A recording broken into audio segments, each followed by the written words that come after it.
اور یہ دونوں حضرات اہل بیت میں سے ہیں۔ اب یہ دونوں آپ علیہ الصلوۃ والسلام سے ایک ایسی جاب مانگ رہے تھے کہ اس کی اجرت زکوٰۃ میں سے دی جائے، تو نبی پاک علیہ الصلوۃ والسلام یہ بات سن کر خاصی دیر تک خاموش رہے۔ پھر جب یہ حضرات دوبارہ بات اسٹارٹ کرنے لگے تو حضرت زینب رضی اللہ تعالی عنہا نے پردے کے پیچھے سے اشارہ کیا، آپ دونوں ابھی بات نہ کریں۔ کچھ دیر کے بعد نبی پاک علیہ الصلوۃ والسلام نے فرمایا کہ آل محمد کے لیے صدقہ روا نہیں، یہ تو لوگوں کے مال کا میل کچیل ہے۔ اس کے بعد نبی پاک علیہ الصلوۃ والسلام نے حضرت محمیہ رضی اللہ تعالیٰ عنہ کو بلایا۔ حضرت محمیہ خمس یعنی غنیمت کے 5ویں حصے پر مامور تھے، آپ نے انہیں بلایا اور ساتھ حضرت نوفل بن حارث رضی اللہ تعالیٰ عنہ کو بھی بلایا۔ جب یہ دونوں نبی پاک کی بارگاہ میں آ گئے تو حضرت محمیہ رضی اللہ تعالیٰ عنہ سے کہا کہ فضل بن عباس سے اپنی بیٹی کا نکاح کر دو، اور نوفل بن حارث رضی اللہ تعالیٰ عنہ سے کہا کہ تم ابن ربیعہ سے اپنی بیٹی کا نکاح کر دو۔ پھر آپ علیہ الصلوۃ والسلام نے حضرت محمیہ رضی اللہ تعالیٰ عنہ سے فرمایا خمس میں سے ان دونوں کو اتنا اتنا حق کے مہر ادا کر دو۔ کیا شان ہے میرے آقا کی کہ مسئلہ بھی حل فرما دیا اور تربیت بھی فرما دی۔ اس قسم کی اور بھی بہت سی روایت ہیں جو ہمیں بتاتی ہیں کہ اہل بیت کرام ہاشمیوں کے لیے صدقات واجبہ اور زکوٰۃ حرام ہے۔ پیارے آقا علیہ الصلوۃ والسلام نے فرمایا اے بنو ہاشم، بے شک اللہ تعالیٰ نے تم پر لوگوں کا دھون، ان کے اوساخ یعنی میل حرام فرمائے ہیں، اور تمہارے لیے اس کے بدلے غنیمت کا 5واں حصہ مقرر فرمایا۔ اہل بیت کی اب دوسری خصوصیت سنتے ہیں، وہ یہ ہے کہ یہ عظیم ہستیاں نسباً تمام لوگوں میں اشرف اور حسباً تمام مخلوق سے افضل ہے۔ باپ کی طرف سے رشتوں کا نام نسب کہلاتا ہے اور ماں کی طرف سے حسب۔ اہل بیت کرام دونوں جہاد سے افضل ہیں۔ نبی پاک علیہ الصلوۃ والسلام نے فرمایا مجھ سے جبرائیل نے کہا میں نے زمین کے مشارق و مغارب کو چھان مارا، مگر محمد صلی اللہ تعالیٰ علیہ وسلم سے افضل کسی کو نہ پایا۔ میں نے زمین کے مشرقوں اور مغربوں میں پھر کر دیکھا، مگر کسی باپ کے بیٹوں کو بنو ہاشم سے افضل نہ پایا۔ ایک مرتبہ پیارے آقا علیہ الصلوۃ والسلام ممبر پر تشریف لائے اور فرمایا میں کون ہوں؟ لوگوں نے کہا آپ اللہ کے رسول ہیں۔ آپ نے فرمایا میں محمد بن عبداللہ بن عبد المطلب ہوں۔ اللہ تبارک و تعالیٰ نے مخلوق کو تخلیق فرمایا تو مجھے بہترین مخلوق میں پیدا فرمایا، پھر اس کے 2 گروہ بنائے تو میرے لیے بہترین گروہ مقرر کیا، پھر اللہ تبارک و تعالیٰ نے قبیلے بنائے تو میرے لیے بہترین قبیلہ مقرر فرمایا، پھر اس قبیلے کے گھر بنائے تو مجھے بہترین گھر میں پیدا کیا، اور فرمایا میں قیامت کے دن اپنی امت میں سب سے پہلے اپنی اہل بیت کی شفاعت کروں۔ اللہ اکبر، کیا شان ہے اہل بیت کی۔ اب آئیے تیسری اسپیشلٹی، تیسری خصوصیت یہ ہے اہل بیت کی کہ قیامت کے دن تمام حسب اور نسب منقطع یعنی ختم ہو جائیں گے، مگر آپ علیہ الصلوۃ والسلام کا حسب اور نسب منقطع نہیں ہوگا۔ آپ علیہ الصلوۃ والسلام نے ایک مرتبہ فرمایا ان لوگوں کو کیا ہو گیا ہے جو یہ کہتے ہیں کہ رسول اللہ علیہ الصلوۃ والسلام کا رشتہ ان کی قوم کو نفع نہیں دے گا؟ کیوں نہیں، بالکل فائدہ دے گا، اللہ کی قسم بے شک میرا رشتہ دنیا و آخرت میں برقرار رہے گا۔ چوتھی خصوصیت یہ ہے کہ اہل بیت اس دنیا کے لیے امان ہے۔ حدیث پاک میں ہے ستارے آسمان والوں کے لیے باعث امن ہیں اور میرے اہل بیت زمین والوں کے لیے باعث امن ہے۔ ایک روایت میں ہے کہ میرے اہل بیت زمین والوں کے لیے امان ہیں، جب میرے اہل بیت نہ رہیں گے اس وقت زمین والوں پر وہ پریشانیاں، وہ نشانیاں ظاہر ہو جائیں گی جن کا ان سے وعدہ کیا گیا ہے۔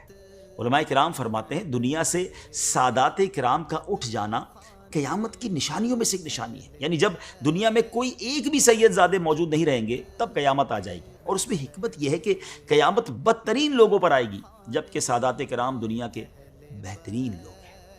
اب آتے ہیں 5ویں خصوصیت کی طرف، وہ یہ ہے کہ ان کی محبت فرض ہے، ان کی محبت دین کا حصہ ہے۔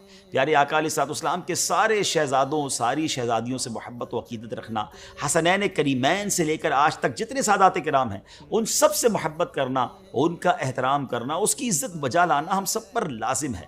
دلیل وہی آیت مودت ہے، تم فرماؤ میں اس پر یعنی تبلیغ دین پر تم سے کوئی معاوضہ طلب نہیں کرتا مگر قرابت کی محبت۔ علماء کرام فرماتے ہیں رسول پاک علیہ الصلوۃ والسلام کی اہل محبت کی محبت ہم پر واجب ہے، اہل بیت کی محبت ہم پر واجب ہے، اور اس کے کئی اسباب ہیں۔ ایک یہ کہ انہوں نے اسلام قبول کرنے میں سبقت حاصل کی، یہ ان کی بہت بڑی فضیلت ہے۔ دوسرا یہ کہ وہ رسول پاک علیہ الصلوۃ والسلام کے قریبی ہیں، اور یہ امتیاز بہت عظیم ہے۔ تیسرا یہ کہ خود نبی کریم علیہ الصلوۃ والسلام نے ان کی محبت اور تعظیم پر امت کو ابھارا ہے۔ اور چوتھا یہ کہ ان سے محبت در حقیقت رسول پاک علیہ الصلوۃ والسلام سے محبت ہے۔ ناظرین اب آتے ہیں چھٹی خصوصیت کی طرف، وہ یہ ہے کہ ان کی محبت عزت میں اضافے کا سبب بنتی ہے۔ حضرت بشر حافی رحمۃ اللہ تعالی کو خواب میں پیارے آقا علیہ الصلوۃ والسلام کی زیارت ہوئی، آپ علیہ السلام نے فرمایا اے بشر کیا تم جانتے ہو کہ اللہ پاک نے تمہیں تمہارے زمانے کے اولیاء سے زیادہ بلند مرتبہ کیوں عطا فرمایا؟ آپ رحمۃ اللہ تعالیٰ نے عرض کی یا رسول اللہ صلی اللہ تعالیٰ علیہ وسلم میں نہیں جانتا۔ تو آپ علیہ السلام نے ارشاد فرمایا اس لیے کہ تم میری سنت کی پیروی کرتے ہو، نیک لوگوں کی خدمت کرتے ہو، اپنے مسلمان بھائیوں کی خیر خواہی یعنی انہیں نصیحت کرتے ہو، اور سب سے بڑھ کر اہم بات میرے صحابہ کرام اور میرے اہل بیت اطہار رضی اللہ تعالیٰ عنہم سے محبت کرتے ہو۔ یہی وہ سبب ہے جس نے تمہیں نیک لوگوں کی منازل تک پہنچا دیا ہے۔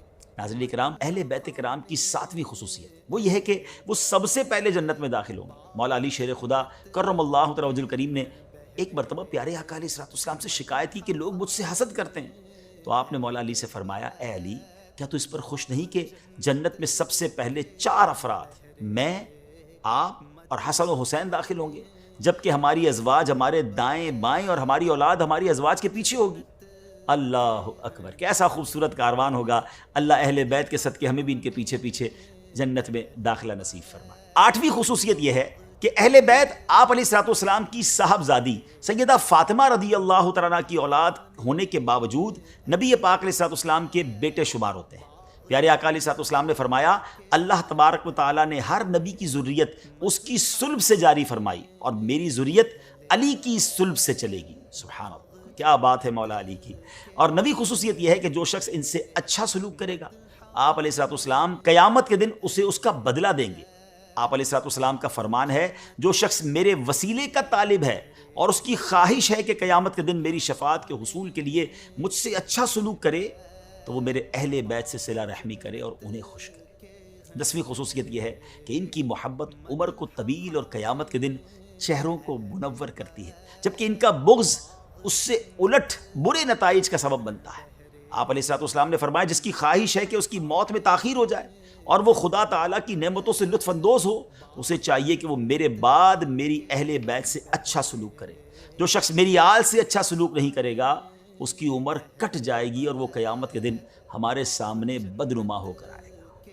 اللہ اکبر۔ ناظرین، یہ 10 خصوصیات ہم نے اہل بیت کرام کے بارے میں سنی۔ اللہ کریم ہمیں اہل بیت کی سے سچی غلامی نصیب فرمائے، ان سے سچی محبت نصیب فرمائے۔ دیکھیں آج وہ عظیم ہستیاں تو ہمارے درمیان نہیں ہیں، مگر آل رسول آج بھی تو ہمارے درمیان ہیں نا۔